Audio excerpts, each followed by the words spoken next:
3. Hello and welcome to another edition of the C Squared podcast. This time it's Curtis and Holly who are going to be your hosts today, and we're going to be talking today about a very important subject that is near and dear to Holly's heart, as usual, because we always like to pick topics that are near and dear to Holly's heart. So today we are going to be talking about what you need prior to starting your PR campaign with C Squared or anyone else. And if you don't have these items ready, you are going to suffer the wrath of Holly or myself or someone else that is at C Squared, because we desperately need these types of things. A lot of times we'll even tell people we need these things and then they'll send us something completely different, or they will just not have it and give us a problem about it. So the very, very, very, very first thing that people need are MP3s. And Holly, you get to describe what we mean by when we say MP3s and exactly what we are looking for. Yeah, well, specifically tagged MP3s, preferably. So that basically means that all of the metadata is included in the songs. So the title, the album title, the artist. You can put genre tags on there. You can tag the artwork if you want. So when you open it up, it all looks very nice. But it just means that when a journalist or whoever opens it, they know exactly what they're listening to and who it's by. So it makes life easier for everyone. Okay, so first of all, can I send WAV files? No. Well, no. The nice part of me is like, if you send me WAV files, I'll fix it. But then no, you should just send me MP3. Well, let's just talk about this for a brief second here. So the reason why I'm saying no to WAV files is because, yeah, we can fix it. But the problem is that then we got to go through and tag everything, and it takes us usually about 30 to 40 minutes. And the reason why I don't like tagging WAV files is because sometimes mistakes happen. So I've actually had it in the past where I was asked to go and tag some some WAV files from a band. None of them tracks were actually titled at all. They just said track 1, track 2, track 3, track 4 type thing. So I said to the band, okay, I'll do this for you. Just give me a list of the names of the songs and I'll pop all the information in. Did that, sent it back to them. They approved it. It went out. Then I found out later that the person who sent me the track names had given me the wrong track names, and they'd already been sent out. Of course, they were mad at me because of the fact that I tagged them, even though the guy had approved what I sent, and he had even sent me the list of the songs. So that's why I don't like to tag them myself. Yeah. So and so the other thing too with that, on top of that, is it's not just the track titles that can be messed up. Sometimes it's like I've even seen it where it's like the track order is wrong that's actually tagged on there. So if you go back in there to fix the tagging, it's still got like the wrong 1, 2, 3, 4, 5, 6, 7 type thing, if that makes sense. So there's many different ways that these things can go wrong. So please tag your MP3s. Holly doesn't want to do it because if she gets it wrong, someone's going to get mad at her potentially, or if I do it wrong, someone's going to get mad at me. Can they send a streaming link, Holly? No, I want MP3s. What? Can you kind of go over why we actually want the MP3s? Yeah, I guess there's a couple of reasons for it. Partly is because when it comes to sending to podcasts and radio stations and things like that, they can't play it if it's the streaming link. Yeah. Because half the time it doesn't work with their software. But also from like a journalist perspective, like when I'm reviewing stuff, if I can download it onto my phone or whatever, and then when I'm out and about listen to it, it makes life easier than if I've got to specifically have like secure Wi-Fi to listen to the music, and there's like, I don't know, maybe even like a limit on how many times you can stream it and things like that. 100%. And there's a key reason why we also need the MP3s. And that reason is because we upload everything that we have into Holix. And we can't put a streaming link into Holix because Holix makes a streaming link for us. Very key thing. And the reason why we use Holix is because that watermarks all the tracks inaudibly. So that way, if someone leaks the tracks, we can find out who did it, and we can also find out who is listening to the music. So that way it helps us with follow-up. Anything else we want to cover with MP3s before moving on to the next topic, Holly? This is a little bit of a general thing, I guess, but don't assume that we know everything, because if you haven't told us something, we don't know. So it kind of goes back to like the track listing, and we don't know what your track list is if you haven't told us, basically. So this is why the more organized you can be, the more it helps us, because then we know exactly what's going on. This is a key point, because like if a track is missing, we don't know unless we have all the information. Mhm. If we don't have all the information, then we don't know that that track is specifically missing. Because I have had that happen too, where the band will send me, 10 songs or whatever, but there's an 11th song and I had no fucking clue they had an 11th song, and then they didn't catch that it wasn't there. And again, they're like, oops. So next up, I think we're done with MP3s. Yep. Okay. Next up is album art. So you get to talk about what kind of album art we need and why we need album art. I mean, it's kind of self-explanatory, but yeah. I mean, for one thing, we put the album art, it comes on on the email that we send out. It's nice and big and pretty, so journalists can see it straight away. But yeah, I guess the main concern I have is quality and size. I will say I would rather have album artwork that is way too big in file size, because I can reduce it. Whereas if it's too small and you try and stretch it, it looks terrible. So as high a quality as possible. What would you, I want to hear what you think would be the minimum size that someone should send you for artwork. I mean, I usually stick to the 3000 by 3000 pixels, which I think is technically CD ratio, but it just means that I can guarantee it will be good enough quality when you shrink it, or if magazines want to print it and things like that. Yeah, I would say that's say that. Cool. I think that's pretty self-explanatory for the album art. I don't think we really need to go over that more, do you? I guess the only thing is maybe subject matter, but it's rare that I see anything that I think is problematic. Give me an example of what you mean by problematic. I'm not sure what you're referring to. I guess like whether it's got like, explicit content on it, or whether it depicts something. Yeah. The one thing that can be a problem is when there's boobs on it. I've seen that where it gets, what's the right word? It gets throttled's not the right word, but where it gets banned by Facebook, the post. Mm-hmm. So if there's any boobs or any other type of nudity like that, I've found that to be an issue. Violence in general, I haven't found too bad with social media posts, unless you have. I've not noticed anything. Really? Boobs that are the problem, I find. So rightly or wrongly, that's just the way it goes on that. What other type of things are you thinking? I don't know. I'm just sort of thinking of Cannibal Corpse albums, but I've kind of seen it all, so it doesn't really bother me anymore. Yeah. I mean, like even like Steel Panther and stuff. Like, I mean, even or the Necrosexual or something like that. We haven't had a problem. So I mean, it's generally just nudity itself that I find, but specifically female nudity for whatever reason. So I don't know. But yeah, so try to keep your album art PG if you can, but high res is like the key thing.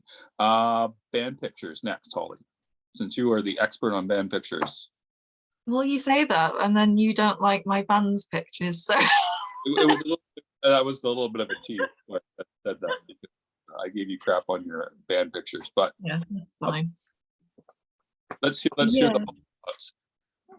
Again, main thing for me is quality, and when I say quality, obviously I mean like pixel size, but also like lighting and composition. So if you're all standing in a dark room with no light and no one can see your faces, it's not really going to work. And again, if it's like really grainy quality or just sort of stretched, or I don't know, if it just looks a bit off in the way that you have people standing or dodgy backgrounds or anything like that,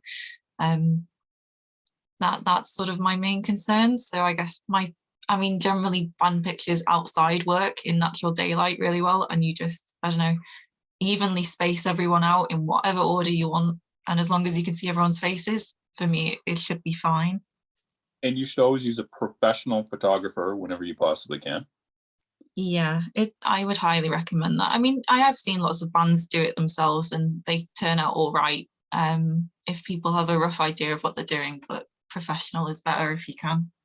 Cool. What other tips do you have for pictures? Because we have our controversial take, and I want to see if you bring that one up.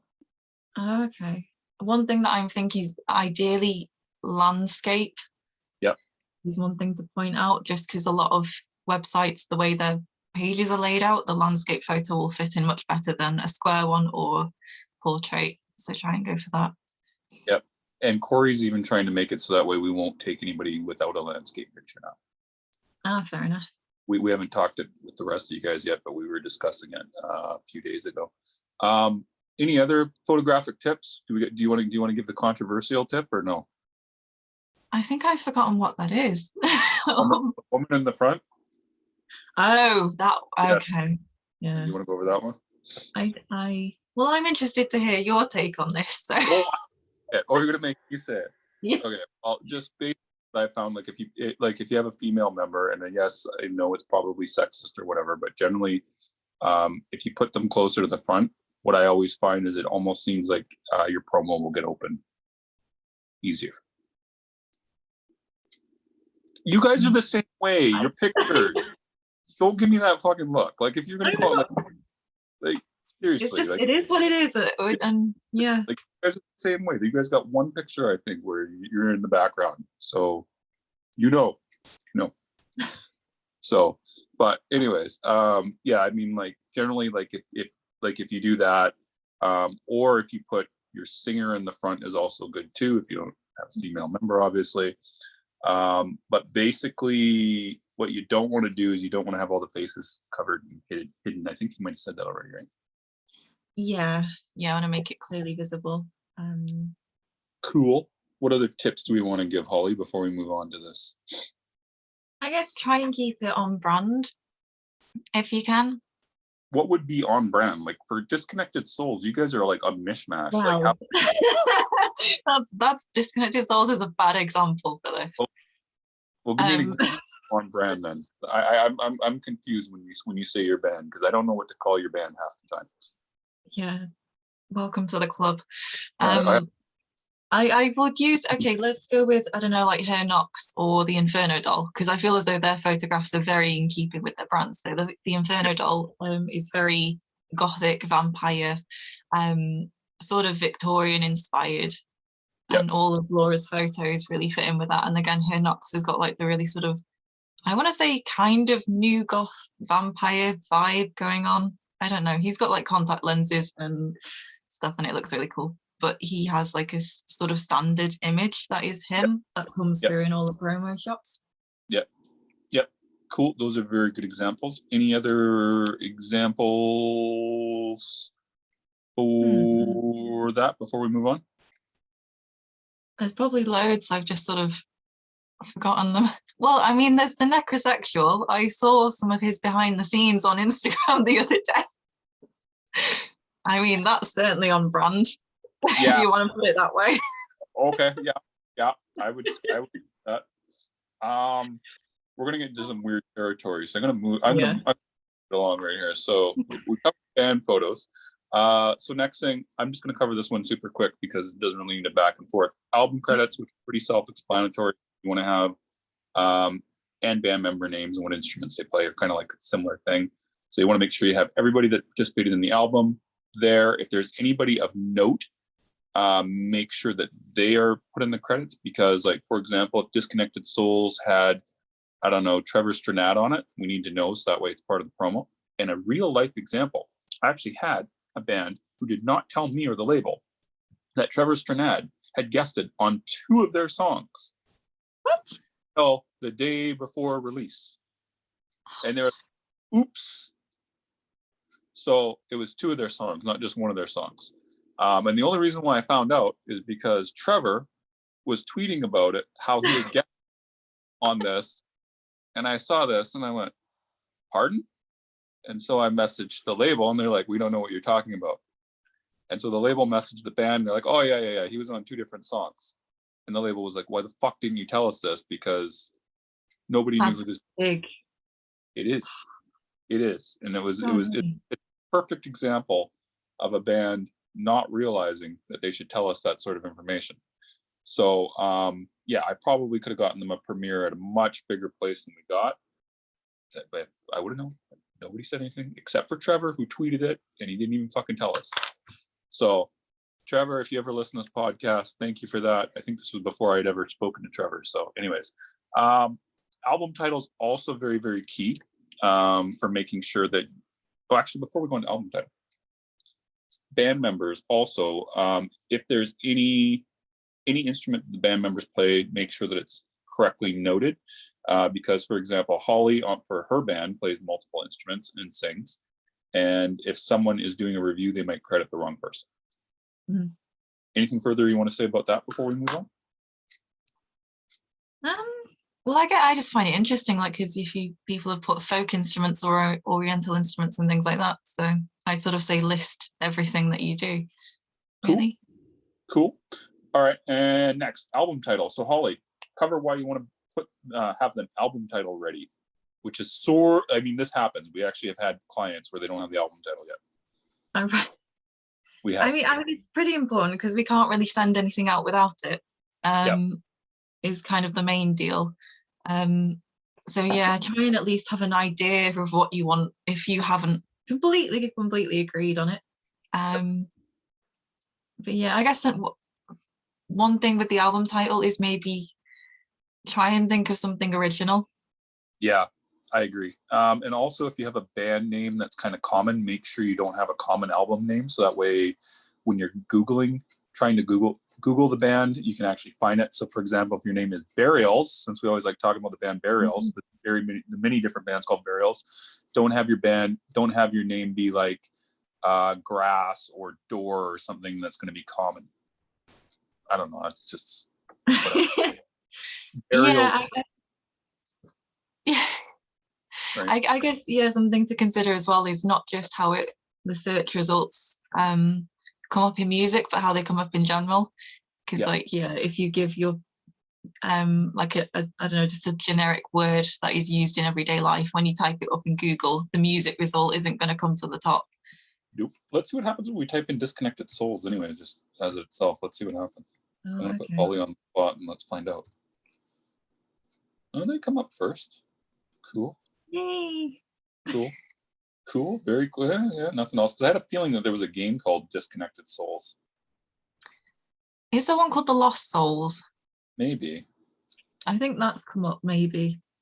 Yeah, because I was thinking that there was actually a video game called Disconnected Souls. So I was trying to see if I could catch you out on your own advice there. But apparently, I am not able to. Dark Souls is the name of the game. Yeah. Okay. So, album title. Anything else you want to say about album title before moving on to the next one here, Holly? Yes, one thing this is just a question for you, really. Do you prefer album titles that are like named after a song or are their own thing, or do you not really have a preference? I don't really care, just as long as it's easy to find. One thing that drives me nuts is, like, for example, we'll have clients with, like I said, that have a common name with a common album title. And not to call anyone out, even though I'm kind of calling them out, and I probably shouldn't. I'm not going to say the name. We recently had a band we worked with. I couldn't find anything on them through Google just because the band name was common and the album name was common.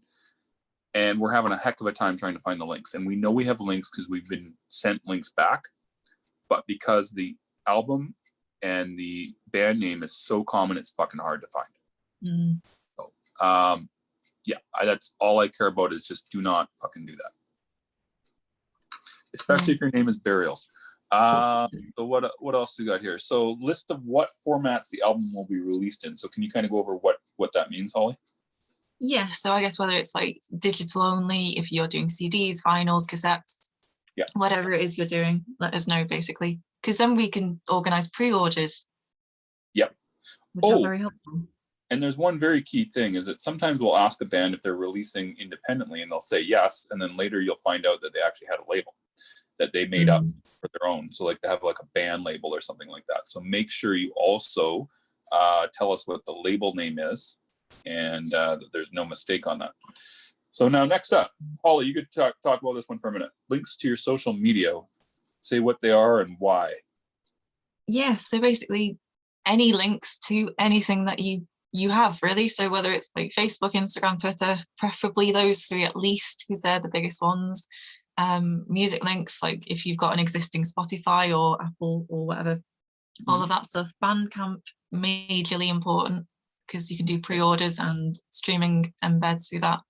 But basically every link, because it's amazing how many bands they send me, like Facebook and Instagram, and then I Google later on and it turns out they've got a Twitter and a TikTok and everything else, Yep. but they just send it me.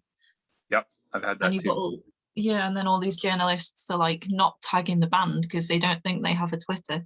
And it turns out they do, and they could have done, and they could have directed traffic to you, but they don't, and it's infuriating. Holly's gonna get mad and pull out the scissors in like 2 seconds if this keeps going on. I'm gonna get that.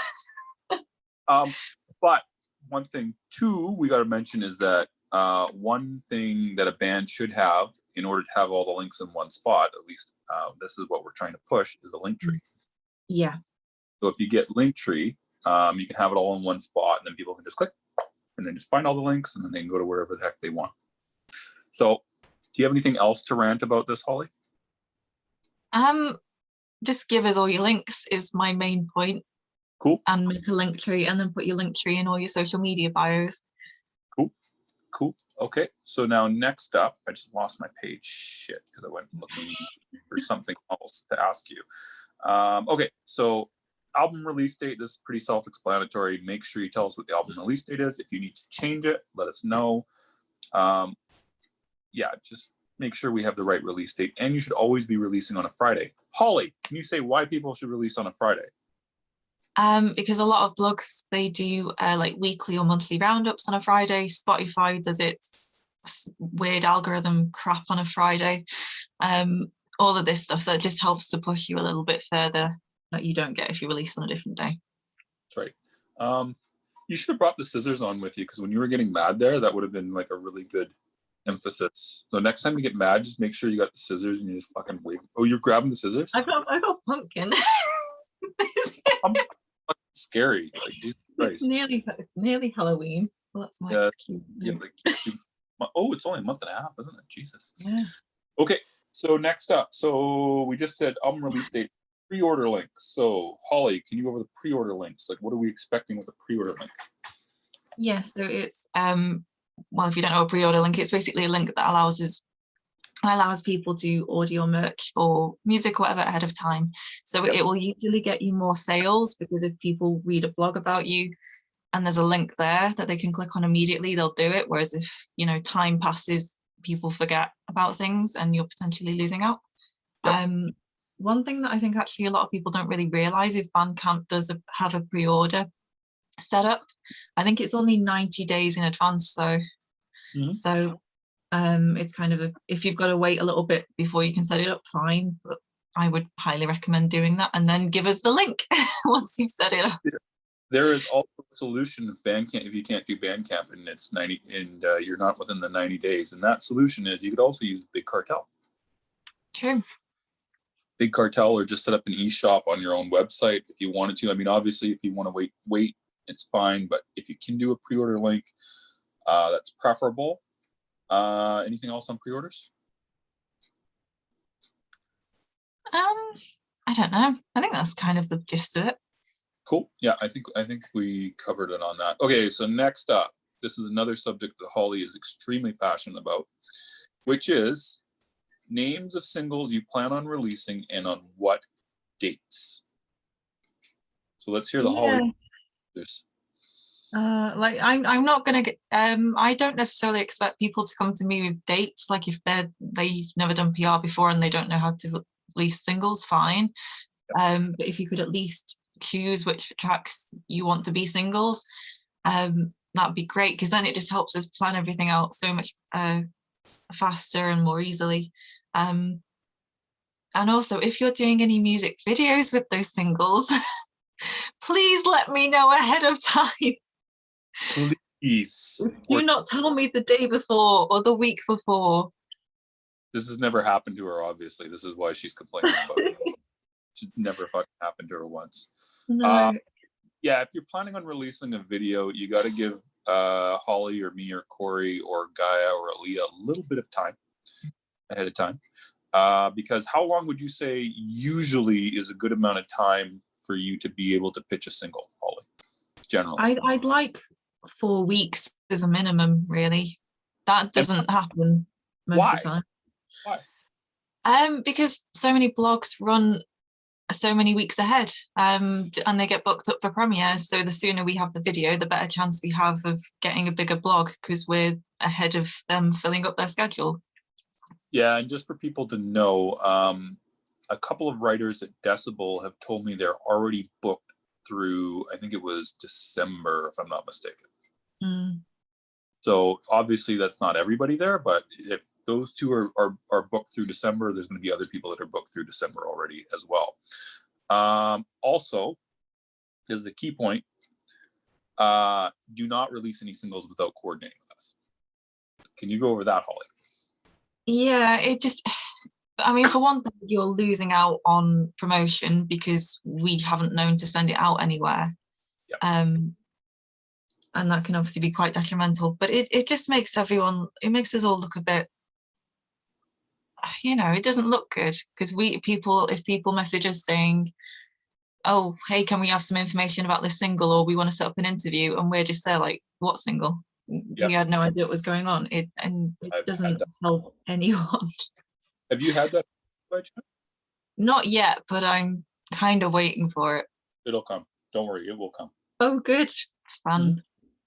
It'll come. And you know what also happened is that at some point a band is going to release the album early and not tell you, or they're going to release the single ahead of time when you had it lined up at a blog, and they're going to release it early, and the blog's going to be pissed off at you, and you're going to have no idea what they're talking about because the band didn't tell you. Or they're just going to do something like they'll change the date on something and just surprise you, and it's going to be a lot of fun when that happens. It's going to be a lot of fun when that happens. Great. So get prepared, because it's going to happen. But please, if you're listening to this, do not, if you want to release something, make sure you coordinate it. And this includes teaser videos and anything like that. Yeah, again, because we can do mail outs for teaser videos, and I think a lot of people don't realize that. So again, exactly, there's kind of extra possibilities that are just being missed. Exactly. And this also includes pre-orders. Merch, not so much, but pre-orders for the album. Like if you decide to go live on your pre-order and you don't tell us, that's a missed opportunity. Last one, well, I'm sure we might have another thing or two, but on the list I have right here. So the last thing you need to have ready, or at least have a rough idea about, are any videos and approximate date of release. And I know Holly loves this subject because she's had this happen to her. So let's hear Holly's viewpoint on the videos. Yeah, I'm just going to sort of preface this by saying I understand sometimes things get out of control, like you plan a video and then, for example, a pandemic happens and your video gets pushed back by 12 months. So if stuff happens like that, that's completely understandable, and we'll do what we can. But if it's just a case of you haven't told us, or halfway through a PR campaign, you've suddenly decided, hey, let's do a video. I can't do anything with it if there's only a few days notice. And it just feels like wasted opportunities. Yeah. I want to get you to talk about one part of this though. One key part. Like if the band has the video ready now, there's no reason why they have to release it right off the bat. Yeah, exactly. I mean, if I'm being very idealistic, I would like a band to come to me with 3 videos or whatever, completely finished and ready to go. And then we can sit there and look at a calendar and think, okay, we'll do this one on this date, this one on this date, and this one on this date. And then everything would go smoothly. That's never happened to me yet. And it won't. We have, it doesn't, like, here's a good example here is like, sometimes they'll have the band, they'll say that they got the video coming. Like that happens a lot of the time. And they'll give you a rough date of when it's going to be done.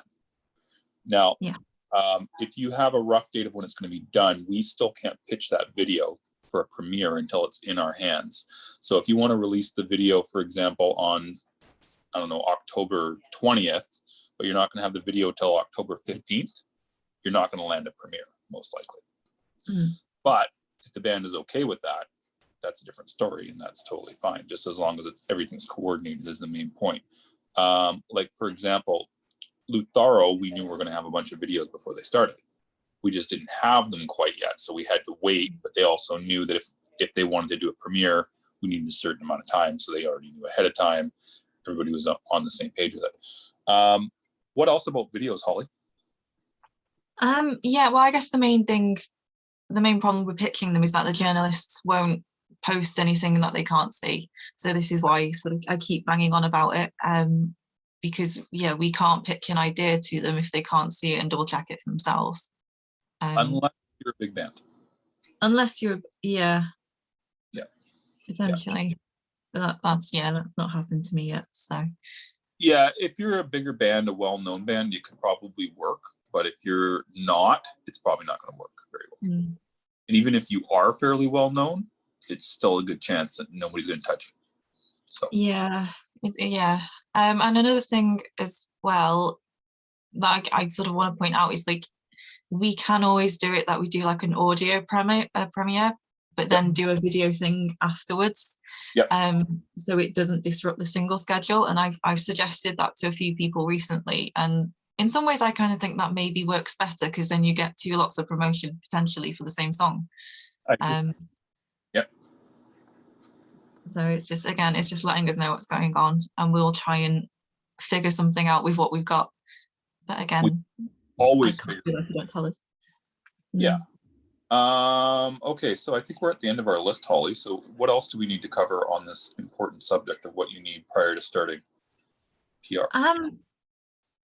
I mean, I guess, did we mention sort of biographies on that sort of information? We did not do that. Can you talk about that for a minute? But hold on, before you do, I also want to point out that C Squared does include that in the cost of any promo that you're doing. So if you don't have a bio, that is included. But can you kind of go over what you want, since you were the main bio writer at C Squared?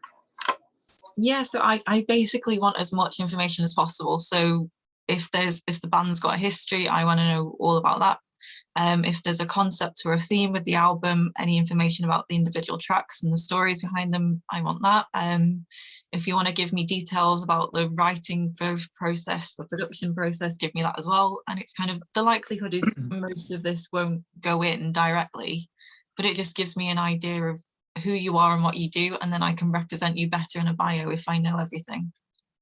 What would be an example of too much information, out of curiosity? I get too much information, I guess, is if it's maybe not important. So maybe if it's like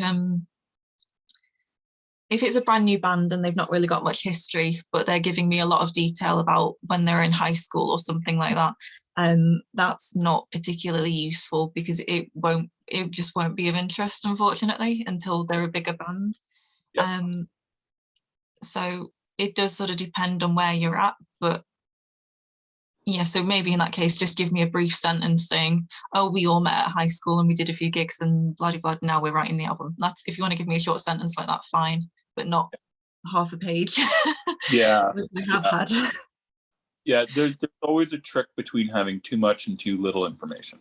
Mm-hmm. So one thing I want to point out about Holly is, like, you have to go in with the viewpoint she knows nothing about you, period. Like, you do research though, and I know you actually listen to the music, and I think kind of Google them too. Do you not? I usually end up Googling because I'm kind of like, what if they've missed something, or what if I've missed something? Yeah, I figured as much. But I mean, you always listen to the music too, I believe, right? When full. Oh yeah, always, because I like to point out specific tracks and things like that. Cool. Just wanted to make sure. So, but the thing is if she doesn't have any information from you other than just like, here's my music, my name is Joe, and I play the guitar, it's probably not going to work very well. So try to be as detailed as you can without being too detailed. It's hard to explain this, isn't it? Yeah, I guess it's kind of be detailed about the release. Yeah. And then, yeah, if you're a bigger band with a major history that involves lots of other people, feel free to go into a bit more detail, but otherwise just give me a brief sentence of, we all met in high school, or we decided to, I don't know, suddenly become musicians for whatever reason, fine. Yeah, like, I think, okay, so like, let's just say, just for an example, like if you were, like, if I was giving you enough giving you information for a bio, we'll just say with me, Curtis Dewar. So I would just kind of say, give you my name, work history for here. We're saying for a bio, right? So work history for here, who I've worked with in the past, maybe some current clients I have, any successes some clients have had, and then that would probably be enough for you to do a bio on me. Yeah, something like that. I mean, I guess, I don't know, I can kind of give you the disconnected souls example. Sure. You like, so I kind of do a brief sentence of disconnected souls as a concept was dreamt up by Fletch.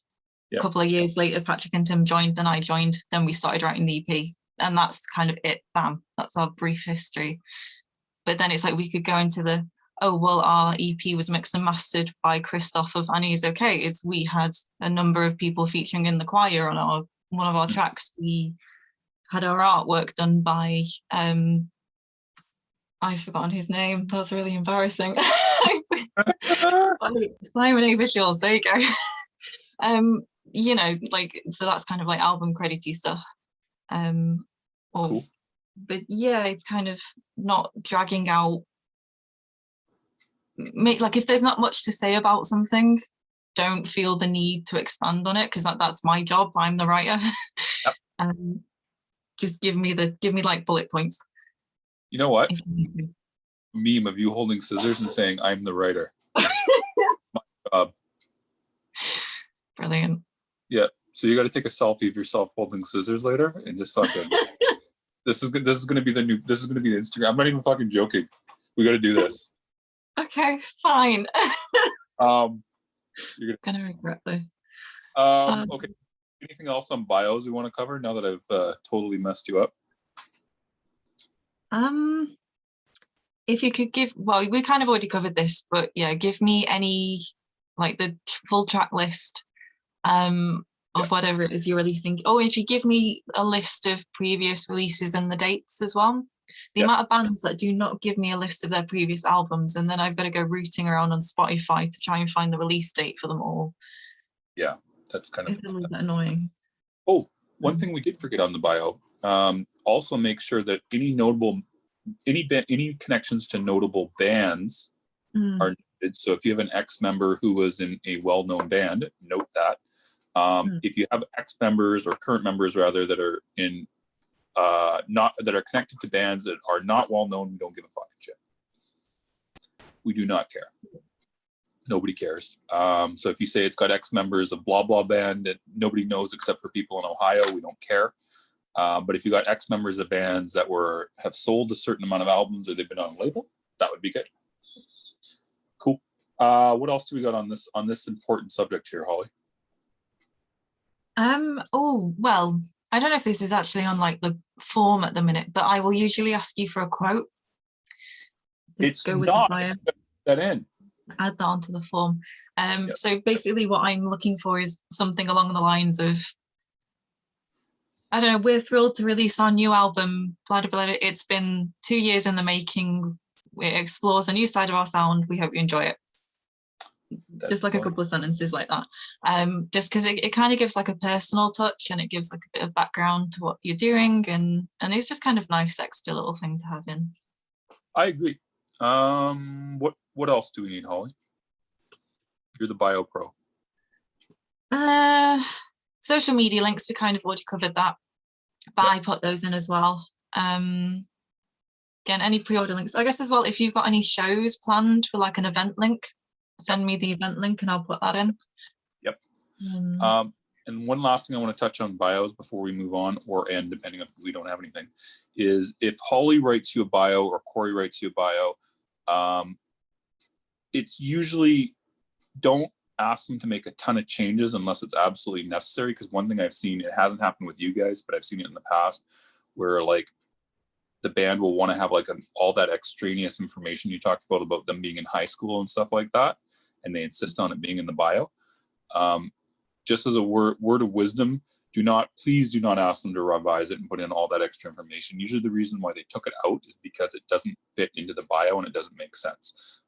Just to toot Holly's horn for a second, she has 2 degrees in English, and 1 degree in English and 1 degree in something else, right?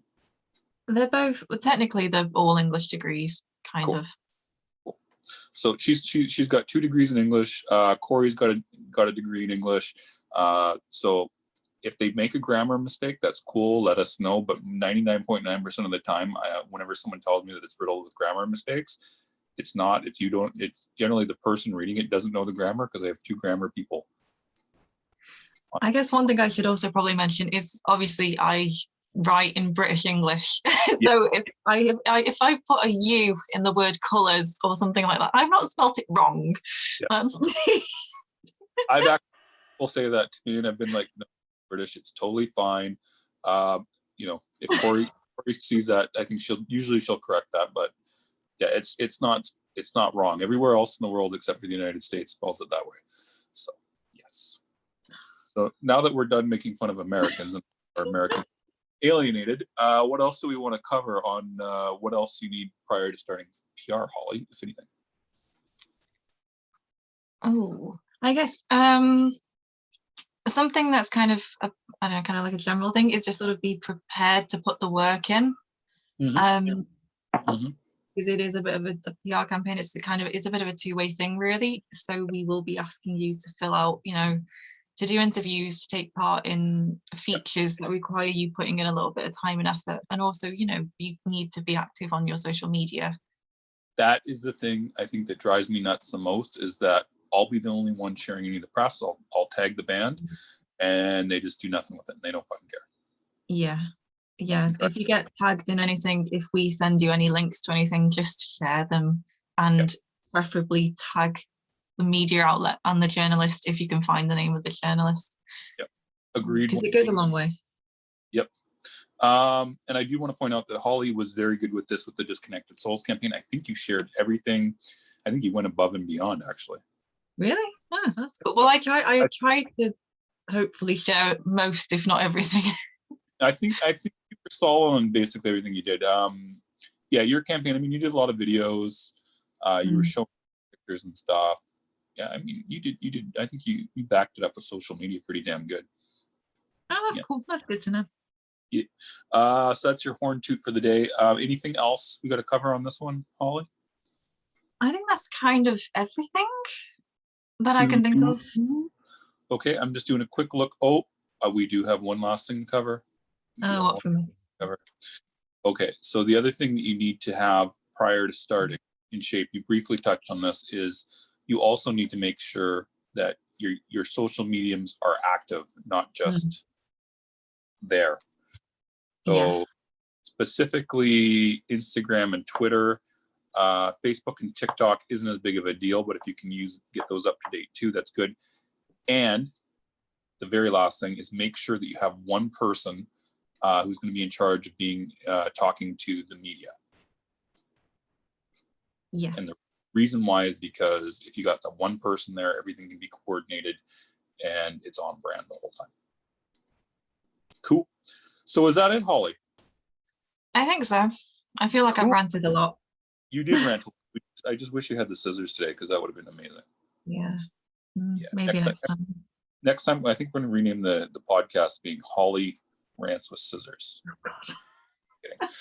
So that's everything for today. Holly, do you have any final words before I hit stop? No.